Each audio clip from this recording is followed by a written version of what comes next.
The most unsettling forgery I have ever examined was my own name. It glowed on a credit union officer's monitor that Thursday, anchored to the bottom of a power of attorney I had never touched, written by a hand that had clearly rehearsed mine. Rehearsed, not lived in.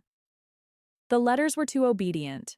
When I sign in a hurry, which is always, my name slides downhill and bunches at the tail like it cannot wait to be finished. This version stood at attention. Someone had copied it slowly off a light table, and I knew it the second I saw it. $610,000 sat behind that page. My grandmother's money, and a stranger's pen had just locked me out of every cent. I stayed quiet.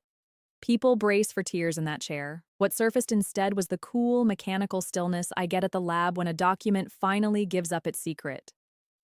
Welcome back to Channel Name, where we sit beside the people who got written off and watch what changes when they stop arguing and let the proof speak. If a shape of this story has ever moved through your own family, you can probably feel it already.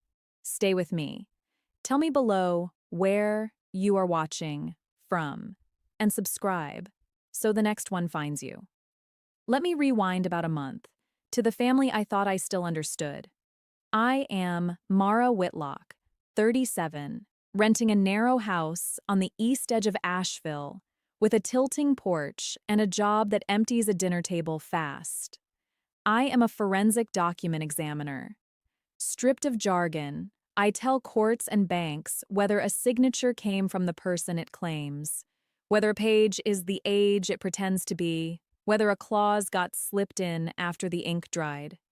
My whole career is proving that paper lies in some spot the liar never thought to scrub. My relatives believed I worked at a print shop.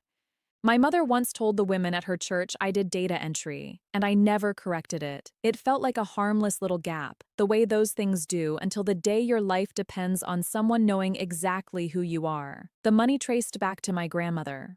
Ruth ran an upholstery shop on Haywood Road for 40 years, and when her hands quit, she sold the building and parked the bulk of the proceeds in a trust with one beneficiary: me. My relatives prefer the theory that I was the favorite. The duller truth is that I was the one who showed up, who drove her to the infusion center every Tuesday and slept in the chair by her bed the final week while everyone else mailed cards. There was one more thing she left me, and it sits on my desk as I tell you this. A small brass loop, the gold worn soft where her thumb wrote it for years. She used it to read cloth, to count threads, to find where a seam had been opened and stitched shut by someone hoping she would not check. She closed my fingers around it the day before the end and skipped the speech, because speeches were not her way. From across a room, she said, "Any crooked stitch can pass for a straight one. Hold it to the light and the thread confesses." I was a grown woman and still half missed her meaning. I do not miss it now. Now the part I am not proud of. For years, I let my family cast me as the one who could not be trusted near money. At Ruth's funeral, my mother told the room I had always been the dramatic one, forever inventing trouble where none existed, and I let it stand, because it was her own mother in the ground. Line by line, I trained the people who share my surname to read me as the soft one who eats the cost and never keeps a tally. I kept the tally.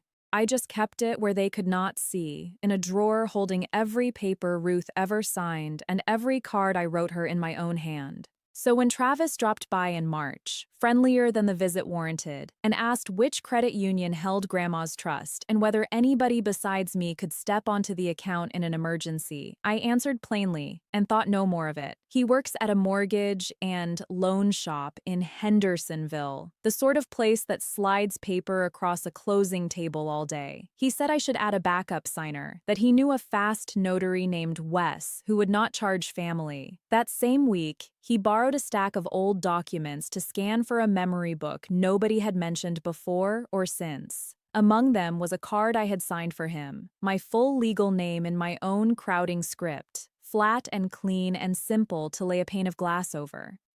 None of it connected for me. I am flawless at guarding other people's paperwork on schedule. My own, I left too long. The hold landed on a Thursday. I had walked into Blue Ridge Mutual to release a little of the trust toward Ruth's headstone. I sat across from an officer named Denise Park, slid my license over, and watched her face do the small, courteous thing faces do right before they stop. She angled the screen toward me. A gray banner ran across the account. Management transferred. Administrative hold pending review.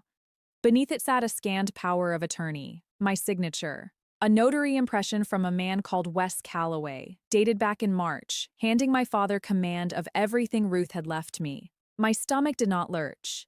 It went motionless, which is worse.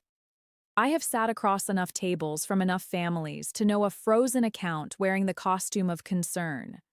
I did not say forgery because I learned long ago never to file the charge before I can prove it. I asked Denise for a printout, folded it once, tucked it in my coat beside the loop, and drove home with steady hands. If anyone has ever called you fragile in the same breath they reached for what was yours, you know the exact temperature of that drive. Stay with me, because the quiet stretch begins here, and the quiet stretch is the whole point. If this is landing close to home, subscribe, and tell me below whether you saw it coming before the people in it did. That evening, I started with the dull work, because dull work is what wins. I spread Ruth's genuine papers across my floor under a lamp and set the forged page among them. Every real signature tipped the same wrong direction, letters spilling forward off a cliff. The forged one held still, upright, and tidy, the way a traced line always does, because tracing swaps the writer's speed for the copier's caution. Under the loop, the small confession surfaced. A faint ledge where the pen had paused to recheck itself against the model. A groove where a guide sheet underneath had bitten an invisible line. Someone had pinned my card to a light table and drawn me like a pattern. I knew which office kept a light table in the back, and I knew who had taken my card. I did not call Travis. I called the credit union's fraud line and opened a report, then phoned Marcus Lyle, the estate attorney who drafted Ruth's trust. A power of attorney resting on a forged signature is dead on arrival, he said, and a spotless one would have hit the same wall because the trust answered to me alone.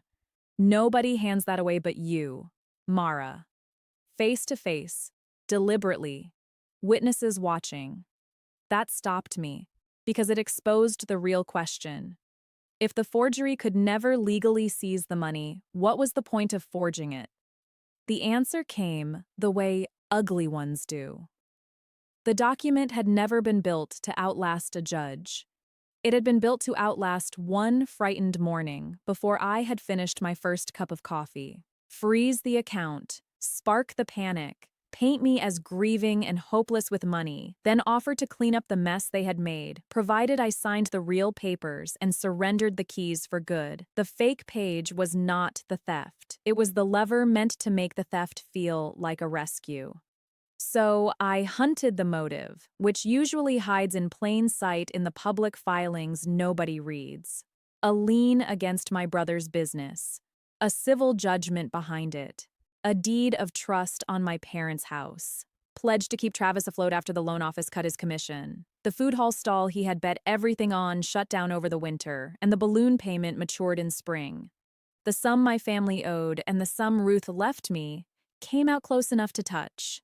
My father had probably whispered family first to himself, enough times to make it ring like a principle. What he meant was the debt and the house on the line, and the thing he could not say aloud to a daughter, that he had nowhere left to turn, and the only loosely guarded money within reach was the money an old woman had deliberately steered around him. Finding it gave me no thrill. It gave me the particular grief of seeing a parent whole and respecting him less for it. Then the story circled back to me sideways. My mother's preferred method. My Aunt Patrice called, tender and cautious. The tone you use on someone you have been warned is coming apart. She asked how I was sleeping. She mentioned my mother was beside herself, that grief twists people, that no one would think less of me for needing a hand. I listened to my own mother's lines arrive in my aunt's gentler voice and finally grasped the campaign that had run while I filed reports. Gail had worked the phones for days, feeding every relative the same soft, lethal idea. Mara has not been right since Ruth died.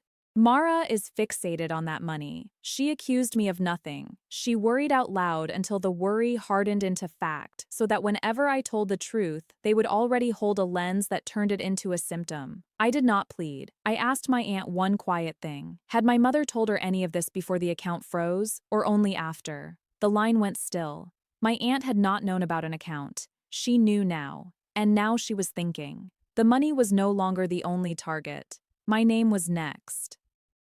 My lab director, Dr. Sloan, brought me into her office and shut the door, which she never does. A complaint had arrived, anonymous and typed, claiming I was weaponizing my credentials to bully relatives during a private money dispute. Not a word of it was true, but it only had to seem possible, and it did. Until this looked clean, she said. She needed me clear of anything touching my family. For one night, I sat in the dark, turning the loop in my fingers, and let myself wonder whether being right would be enough to keep me standing. Then my sister Bree asked to meet at a diner off the interstate, neutral ground, the most decent move anyone in the family had made in weeks. Bree is the youngest, and she has spent her life refusing to take a side, but the room had finally run out of middle for her to stand in. I did not reach for feeling, because feeling is the field where the other side always wins. I smoothed the printed power of attorney between the salt and the napkins, set the loop on top, and told her to study my own name. Look how careful it is, I said. I have never been careful about anything. She looked a long while, then said slow and low, "If this is traced, somebody at that table looked me in the eye and lied." She folded the page back along my creases and kept it instead of passing it back, and that one small choice told me which way she had started to tilt. This is where I built the case, the way I build every case, twice and in sequence. I requested the original scan the credit union received and the physical document Wes Calloway had filed, the one carrying real ink and a real seal. When it arrived, I brought it under the lamp and reached for the thing most people never learn exists. Color laser printers leave a fingerprint. Nearly every sheet that rolls out of one carries a lattice of faint yellow dots, invisible without magnification and the right light, and those dots encode the printer's serial number, along with the date and time the page printed.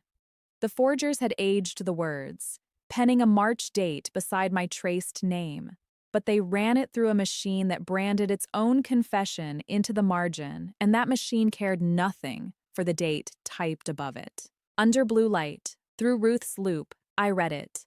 The page had printed in May, 2 days before my account froze. Not March. 2 days. The serial buried in the dots matched a model the Hendersonville loan office runs on its closing floor. That was the first thread. The second was simpler, and I am almost embarrassed I did not grab it first. A notary seal is not merely a stamp.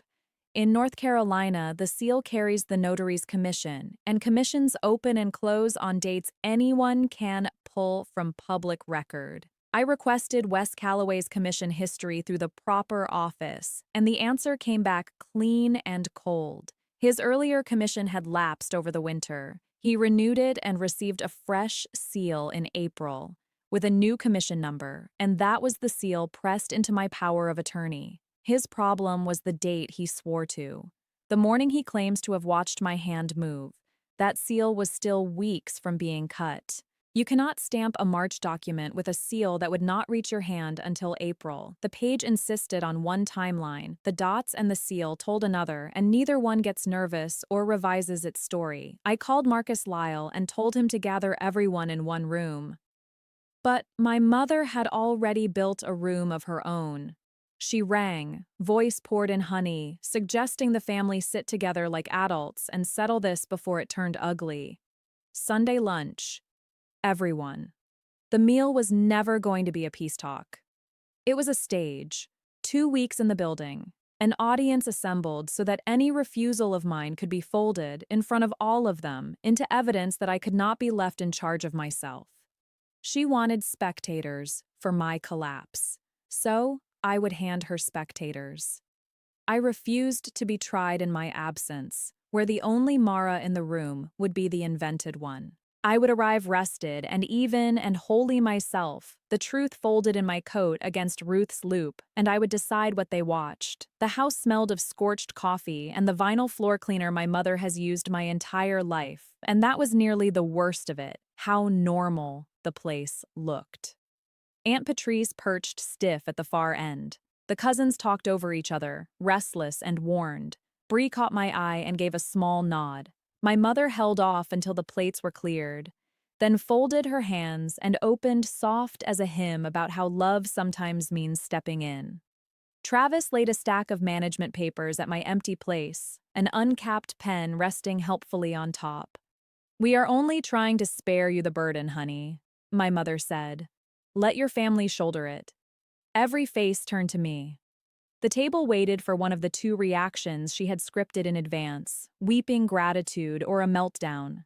I left the pen lying there. The strongest answer to a pen somebody is sliding toward you is to leave it untouched. "Before anyone signs a thing," I said, as level as I could pitch it, "everyone here should know what the credit union is already studying." The room hushed the way a room does when the air pressure shifts. "There's a power of attorney with my name on it filed against my account, and I never put that name there. It is dated in March, but it printed 2 days before my account froze, and a printed page carries its true birthday, whether the printer likes it or not." I let that settle, then added the last piece, the way you lower a cup so it will not clink. It was notarized by Wes Calloway, using a seal he was not issued until April. I held Travis's eyes for 1 second on the name. Long enough to be a question, too short to be a sentence. Aunt Patrice's hand went to her mouth. The cousins fell silent. My mother's composure split at the seam. "You see how she is," she said too fast, pitch rising. "She has invented an entire story. Grief has her seeing ghosts, but the words refused to land the way they had for 2 weeks on the phone in a still room. With a real document hovering over the table, seeing ghosts sounds like exactly what it is. It sounds like someone who needs her daughter to be falling apart. I had laid down one true thing and watched which faces drained. My father's drained, and my brother's drained, and Bree studied the two of them like she had never met them. The real reckoning came the next Sunday, in a room that smelled nothing like my mother's kitchen. Marcus Lyle's office is carpet and law books and hush. He sent the invitations on his own letterhead because a lawyer's envelope rewrites how a family reads a Sunday. My mother arrived already swinging, lamenting that it had come to attorneys. My father trailed behind her, smaller than I remembered. Travis carried his own folder and his early confidence. Wes Calloway came last and took the chair nearest the door, sweating at the collar. A fraud investigator from the credit union named Nadia Brandt sat off to the side to observe. Bree dropped into the seat beside mine without a word, and I watched my mother count which child had chosen which side of the room, and watched the answer cost her. I had one closed folder in front of me. I let my mother talk, because she has never been able to sit inside a pause, and the longer she pressed the point that I was unstable, the more the others seemed to hear it sideways. Then I pushed the folder to the center and flattened my palm on it, and watched Wes's eyes fall to it and refuse to lift. Guilty people recognize the shape of their own reckoning before anyone names it. I opened the folder. "This is the power of attorneys submitted to my credit union," I said. "It claims I signed it in March." I laid the enlargement of the printer dots beside it. "This is the page's own record of when it was created. It printed in May, 2 days before my account froze, on a machine whose serial number matches the closing floor printer where my brother works." Then I set down the commission record. "This is the state's record of Mr. Calloway's notary seal, not issued to him until April. The morning he swears he watched me sign, that seal did not yet exist." The room went absolutely still. Wes managed half a syllable, then the rest broke loose, the way a confession breaks once the first fracture opens. He told the room it had only ever been routine family forms. He said Mara had already agreed, that she only needed it done quickly, as a favor. He said everybody knew. Every head turned to Travis. His confidence was gone, his folder shut. My father pressed his face into his hands and said the house was gone, that they were going to lose it, not arguing the point, just naming the weight crushing him. Something old in me leaned his way for a second. Then I steadied, because fear does not excuse a man from answering for what his fear does to the people around him. My mother rose. After everything, she said, cracking high and loud, you would turn on your own parents. I stayed seated and did not chase her volume. You always said I imagined problems that were not there, I told her. This one was there. I just waited until the glass agreed with me. The room held its breath. You called me confused, I said. I have never seen anything as clearly as I see this. Bree spoke then, beside me, steady. A printed date does not lie, Mom. And there was nothing my mother could say back to a printed date, because nobody ever can. What followed was no thunderclap. Real justice almost never is. Nadia Brandt shut her notebook and said the hold would lift once the review closed and that the credit union would refer the forgery and the false notarization to the county prosecutor. A referral is not a conviction, she said. Careful the way honest people are careful. What the prosecutor does is up to the prosecutor, but the bank's part is settled. Marcus put it plainer. The power of attorney is void. A forged signature voids it, and a spotless one would have hit the same wall, because the trust was always Mara's. It had never been theirs to touch. Before I left, I asked Marcus to send the commission record and the printer analysis to my lab, so the anonymous complaint sitting in my director's inbox would finally share a desk with a verifiable fact. Perception is the whole trade, my director had said. I handed her the one thing that outranks perception, a date with no give in it. Here's what the weeks afterward looked like, because the part worth watching is the months after. The hold lifted. The money returned to my name, and I have not spent $1, because the dollars were never the point. The county opened its review, and no arrests came that season. Wes Calloway's commission troubles became a slow problem of their own, the kind a notary rarely walks back from. Travis lost his place at the loan office because a company that handles closings cannot keep a name parked in a fraud referral. The house his parents pledged is still pledged, and the balloon payment is still due. That is the saddest column in the ledger. They risked the roof over their heads chasing money the law was never going to hand them, and ended up exactly where they started. Only now, the whole family knows how they tried. Bree calls on Sundays now. She drove up 2 weeks ago, and we did not discuss any of it. We watched a slow baseball game and let an ordinary afternoon stay ordinary. Nobody was destroyed. They simply lost the right to keep pretending, and some weeks I suspect that is the most a family like mine ever pays. My mother called once more, roughly a month after the lawyer's office. No apology. There has never been one. She went for the line she always reaches for. You only ever think of yourself, she said. Never this family. I looked through my kitchen window at the leaning porch and felt no anger, which surprised me. I thought about this family the entire time, I told her. That is why I dragged the truth into the light instead of smothering it for the sake of a quiet table. She reached again for her favorite word, the one about me inventing problems, and I stopped her softly, with no edge in it. You insisted I imagined things, I said. Seeing straight is the one thing I have always done. Then I told her the love was still there. It was honest. It mended nothing, and I left the phone face down on the counter. Later, I sat where the whole thing had started and lifted Ruth's loop to the lamp. The world is crowded with people who will rewrite the name, the date, the story, anything it takes to hold a lie still long enough to pass. But every lie is stitched, and stitching leaves a thread, and a thread always shows under the glass to anyone with the patience to look. My grandmother understood that before I did. She left me a loop, a trust locked tight, and a quiet faith that the truth outlasts the people sprinting away from it. That is my story. One forged name, one page that gave up its own age, and a small brass glass an old woman used to read the truth out of fabric, left to a granddaughter who reads it out of paper.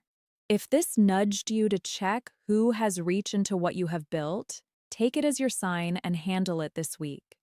Tell me in the comments whether you caught it before the people in the room did, and subscribe so I can bring you the next one.